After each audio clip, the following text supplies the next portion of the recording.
Today I'm going to talk about what the inner guidance really is. First, I'm going to talk about the misbeliefs many people might have, what the inner guidance really is, how can you spot it, and how can you connect to it. And also, once when you are connect to it, how to see it realistically, because it can actually take you to the wrong direction as well if you don't really understand what is happening. So let's start with the misbeliefs. The problem is that many people believe that their inner guidance is like a genie in the bottle, that once when they get you connected to it, they can get tips how to be rich, how to get what they want, to be successful, or get the guy or the girl they really want. And it's like a fairy godmother kind of thing.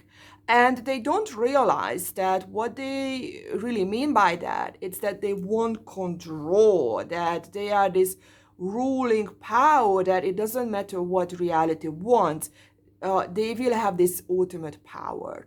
But that's exactly the reason these type of people cannot connect to their inner guidance, because their inner guidance is something completely different.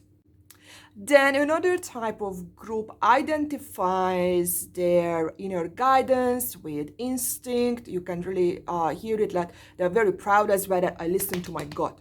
I listen to my intuition. I listen to my sixth sense. But they don't realize that there are actually two versions of it. And the most common version, what people really use, is that they have these old childhood wounds that prevents them to do something. So, oh, I listened to my gut and I just said no, I push people away. So it's like more of a reflex, and that's what they believe. And if it's successful, then oh, I have some inner wisdom that nobody else has. While in reality, many people, when they use it correctly, that they listen to their intuition or their gut feeling, they actually had it from their conscious mind. So, for example, these are professionals who have been in some kind of industry, and they have been working very heavily for 10, 15, 20, 30 years, and they see the patterns from the things, like either if it's business or people they have been talking to, and this is where their gut feeling or intuition is, that they see patterns. And this is where the big difference is, that you have to understand that your inner guidance, the real inner guidance, has to be connected to your conscious, so you understand what is happening, instead of it's just a reflex. And if you are right, you justify that, yeah, I was listening to it, but you don't really understand. It's not connected to other parts why you do it, because it's such an early impulse that you don't really know why that is. And I'm going to give you an example, because you believe, oh, she doesn't know what she's talking about. Yeah, maybe, I don't know, who cares? But this is interesting. This is going to show you how our mind can misinterpret anything and just justify anything.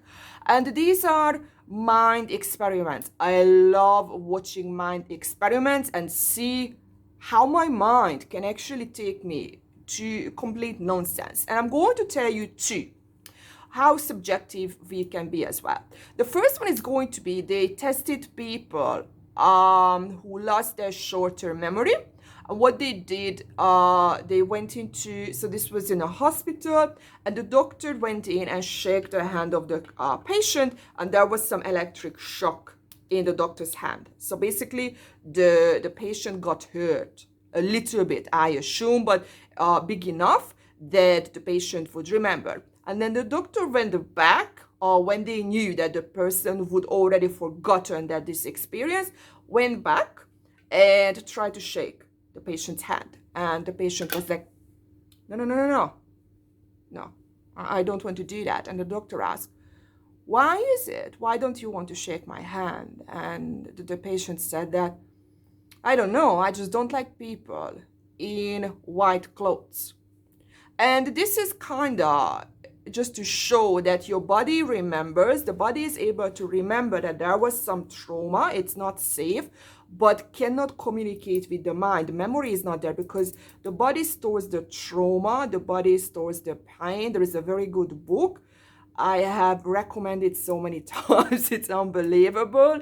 It's The Body Keeps the Score, and it talks about how the body is able to keep the trauma wound, but the mind cannot, and we have to teach actually the mind to read it and actually reconnect it. And that's why we get re-traumatized over and over, so we can create a different body-mind connection. Anyway, the story here is that the body remembered, but the mind wasn't connected. So the mind made up an acceptable reason why not to shake the doctor's hand.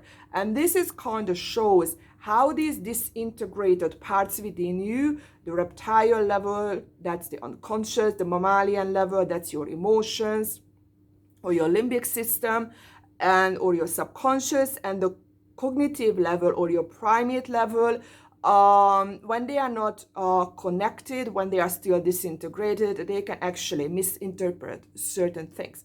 And the second thing I really wanted to bring up is suggestibility. And this was also that because we are social creatures, we are very, very suggestible. And some people are less, some people are more suggestible. And it was an experiment that even what people tell you, it's going to heavily influence you. And it was about a new machine that they wanted to test people how painful that is. And they sent a lot of, I don't know how many, but people in, and they put their hand down and they said, look, this is a new laser, and it had a red light. And we really want to test how painful it is, because it has very, very good benefits and it can heal people very well. Maybe I don't remember completely how they said it, but it is painful, and we just really want to know how hurtful it is so we could actually understand. And people actually, some of them went into screaming that, oh my God, it hurts me so much. But they had to make from 0 to 10. And for lots of people, it was like 5, 6, 8. And at the end of the experiment, the people actually explained it was nothing. It was a red light. They just wanted to make an experiment on their mind, how suggestible our brain is when we already tell the person that this is going to be painful, that they are going to experience pain, even when there is absolutely no pain and there is no reason to experience pain. And these are the things you have to really, really be aware of your own mind, how it can influence you and see things that are not even there. And that's why it's again important to connect with the deeper truths. Another misbelief is that, oh, when I get connected to my inner guidance, I'm going to get like very good directions, and it's going to be nice, it's going to be amazing, it's going to be fantastic, and my life is going to be so much easier, and that's my goal. It's like finding the perfect parent who is going to guide me through life. And we can get different names for inner guidance. Some people call them spiritual guides who are around us, or guiding angels, or karma, or many, many other names. And now I'm going to tell you the real meaning of your inner guidance. Your inner guidance is these lower levels of brain waves. And these are actually these brokenness, this integration within you. And the lower you go, the more painful it is going to be, and the more impulsive, which means that maybe you only feel anger, maybe you feel that you cannot disconnect from something, of doing something, you're very, very compulsive. And it's just like a push in your body, or maybe a pull, and that is going to be your fear, that you are terrified of something and you don't really understand why. And what that means is that these are disintegrated, not connected, so you couldn't process these things. And this is the true meaning of your inner guidance, who is always talking to you constantly. And it's also within you. These are the pain within you that expresses in multiple ways. And it's also outside of you, because sometimes you can feel the pain on your own, but many times people have to be able to trigger you, and that's when you meet abusers, that you feel abused. And I'm not saying that you are not abused. What I mean is that certain people actually can feel abused when they are even not.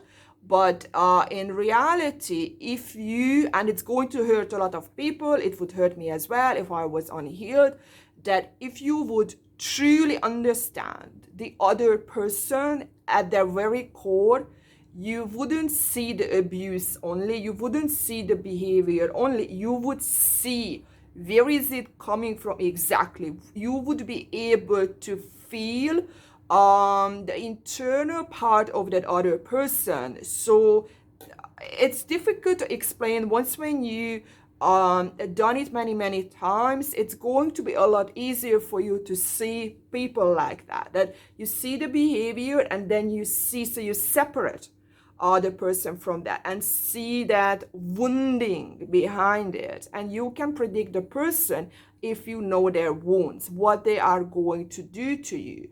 And this is how you can also detach from them, that you realize that this person is just so unaware that is going to just it's like the dog that was beaten from the very beginning of a birth, that it's just biting everyone no matter what, because it's still stuck in that state that I have to protect myself. And this is what true empathy is, because people believe that, oh, I'm so empathic because I feel your pain, but they see the pain of the victim only.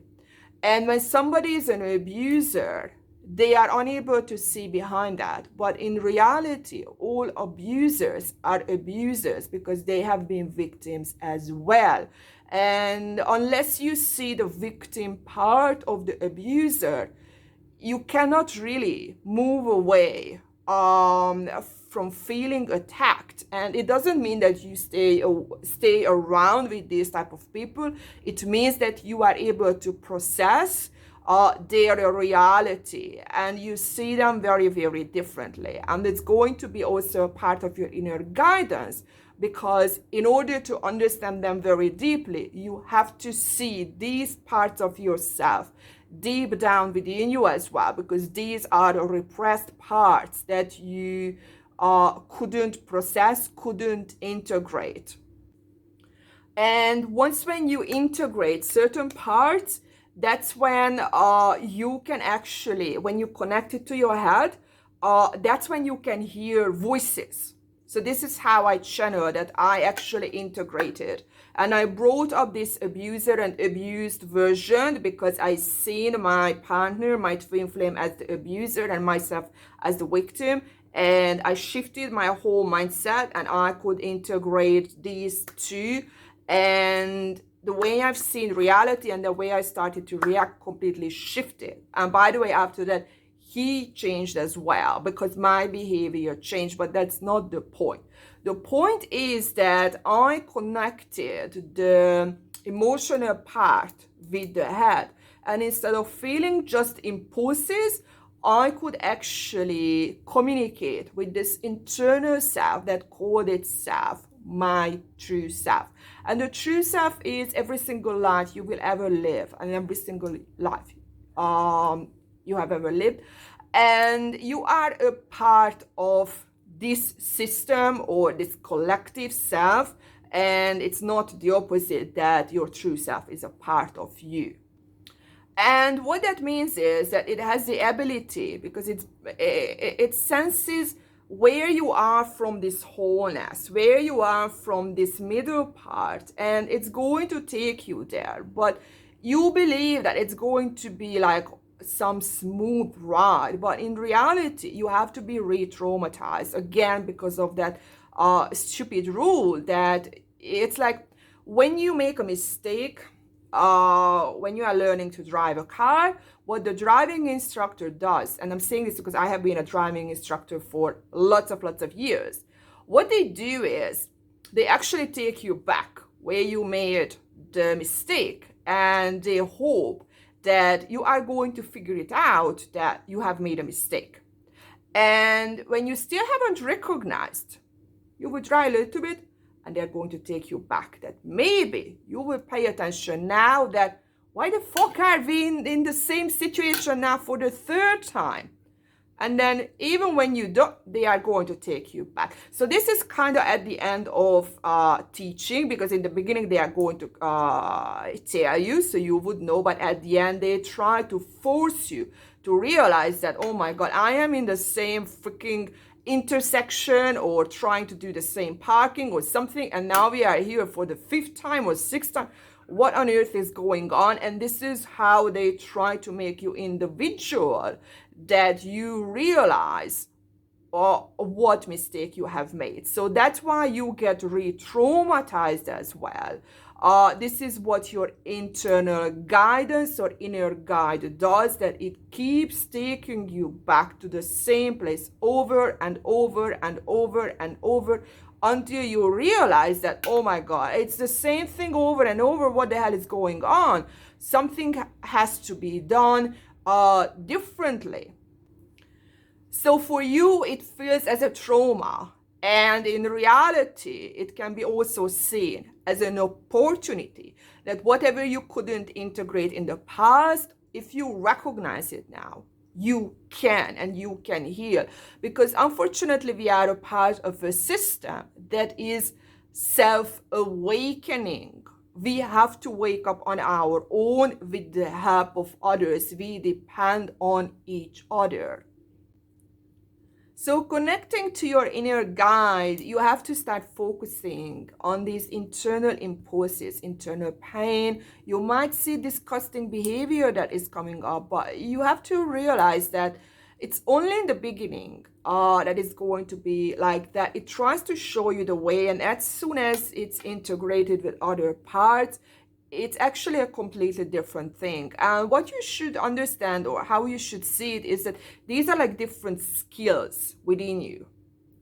But on their own, these are unhealthy if it's only the one. But as soon as it's connected, it's going to be healthy. It's like cooking some type of a soup. And if you put only salt in the water, that's disgusting. If you put only carrots in the water, that's disgusting either. If you cook only meat, like, are you serious? But as soon as you put all of these together, that's going to be something tasty.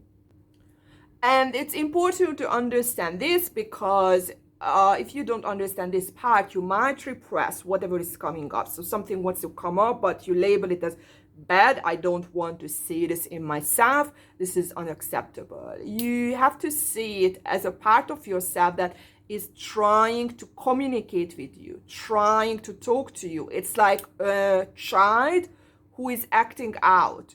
And it means that they don't have the ability to express what they want in a healthier way. Because again, and this is what you have to remember, they don't have the ability. So expecting it's unrealistic, because if someone doesn't have the ability, cannot do that. And this is where your consciousness comes in, that, okay, you know what? I'm going to be more accepting with these very, very childish parts of myself. You still try to keep a boundary, in a sense, between you and these parts, that you don't allow these parts to harm other people or do something against other people, but you really want to see, okay, what they are trying to tell you, and slowly reprocess them and try to integrate them, because they have the ability to connect you with other people as well. Because as soon as you see these parts that you have repressed, probably judged before, you will be able to understand other people who have these parts as well. So your inner guidance is not about taking you to the top. and you become better than anyone else. It takes you to wholeness. It takes you back to become whole, which means that the more parts you accept within yourself, the more parts you are able to accept in others. And also the more parts, it's opposite as well, you are able to understand by others, that you keep asking questions or read about it, the more parts you are able to accept in yourself as well, because these reinforce each other. And a last note I want to add is that once when you are able to talk to your inner guidance, this is something I have learned because I didn't really know how to see it, how to process it. So first of all, a very common thing that's going to be that it's going to be confrontational. It's going to tell you things you really don't want to hear, and you are going to disagree very strongly in many things.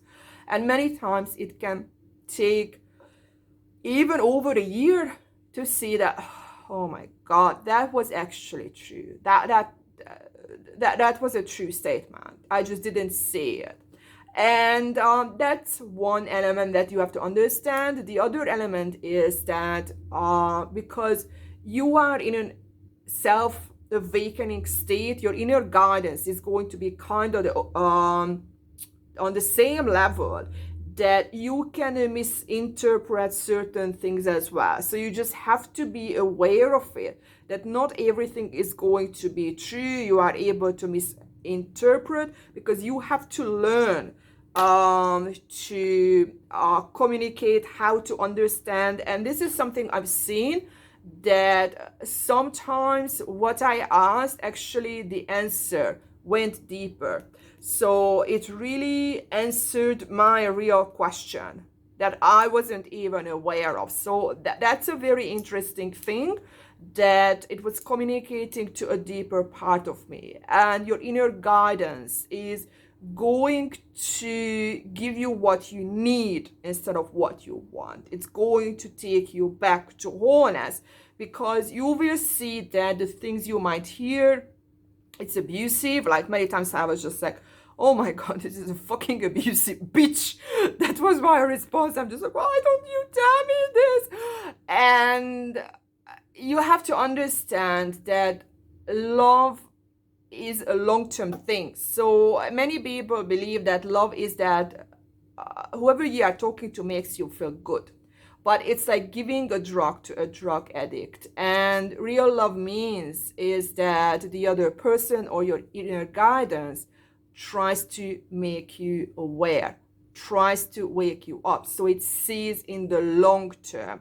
But it's only helpful when the person is self-aware enough that he or she got abused but able to process it. So this is something that we all have to be aware of when we are talking to other people, because if what we say to another person, it's only translated as abuse, that is a waste on both people, and it makes no sense. So in conclusion, how to connect with your inner guidance: listen to yourself, accept your imperfections, and embrace them. See you in my next video.